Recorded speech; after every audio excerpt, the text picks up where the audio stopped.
During the PS2 era, Tekken was pretty much the uncontested king of fighting games, and yet, despite this, the franchise never got lazy. Tekken 7 is one of the best games in the series to date, and now Tekken 8 follows it up with another great version of the premier 3D fighter. While Tekken 7 was a fantastic fighter at its core, its main downside was a lack of content, including some long-time features I had gotten accustomed to over the years. Tekken 8 feels like a direct response to this criticism, as it packs in beloved modes from the series past, including the return of the hilarious Tekken Ball. Not only that, but it introduces a wide variety of learning tools to help new players get their heads around Tekken's giant move lists. Tekken 8 also furthers the bonkers Tekken lore with a new cinematic story mode, which finally settles the score between the father and son duo of Jin Kazama and Kazuya Mishima. Tekken Project has once again created one of the most exciting fighting game stories since Mortal Kombat 2011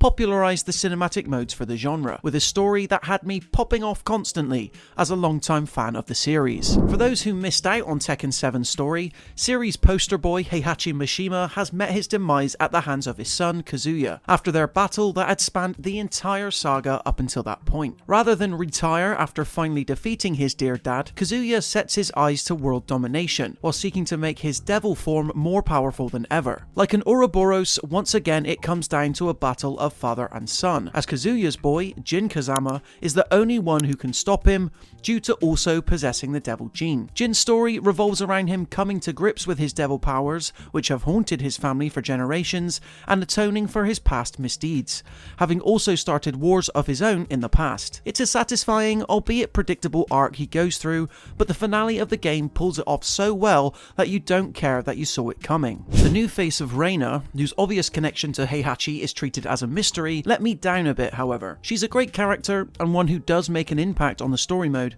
but it feels like her character didn't get nearly enough attention, considering how big of a deal she's made out to be. Tekken 7 story mode mainly focused on Heihachi and Kazuya, with the odd character like Akuma or Claudio making an appearance here and there. And while Tekken 8's focus is firmly on Jin and Kazuya, Tekken's eclectic cast of characters get a chance to shine. While some are relegated to comedic relief roles, like my favourite jobber, Paul Phoenix, it's nice to actually see them get involved at least. To atone for not including half the cast in Tekken 7's story, Bandai Namco introduced character episodes, but they were without doubt the biggest disappointment in that game. Rather than playing through the arcade mode to get a fun CGI ending like in previous iterations, character episodes were single fights with an underwhelming in-engine cutscene tying them off. Thankfully, Tekken 8 rectifies this, with character episodes now spanning 5 fights and having real endings in line with other Tekken games. These movies allow the game to get even sillier than usual, with the likes of Kuma attempting to marry Panda in outer space. It's fair to say that Tekken 8 has the most aggressive gameplay of the series to date thanks to the new heat system. This is a bar which you're able to activate during a round to give you benefits during the match. Using heat can turn the tide of a fight by dealing more chip damage, for example,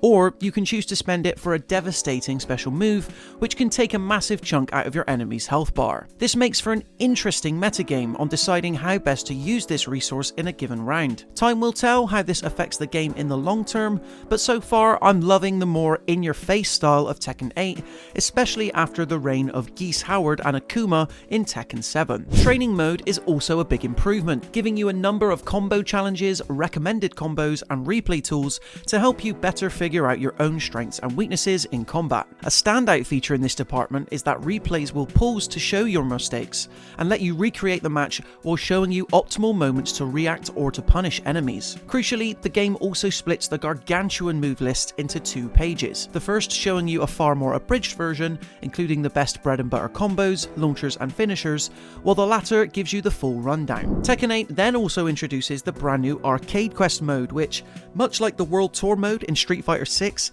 is a single player story that acts like a stealth tutorial for the real game. Arcade Quest follows your created avatar as you team up with a group of Tekken fans from your local on a quest to visit different arcades across the country, learning more about different styles of Tekken and eventually take part in the Tekken World Tour Finals. All the while your tutor Max teaches you different aspects of Tekken, like juggle combos, punishers, and how to use the new heat mechanics. Truth be told, I'm not sure how to feel about Arcade Quest.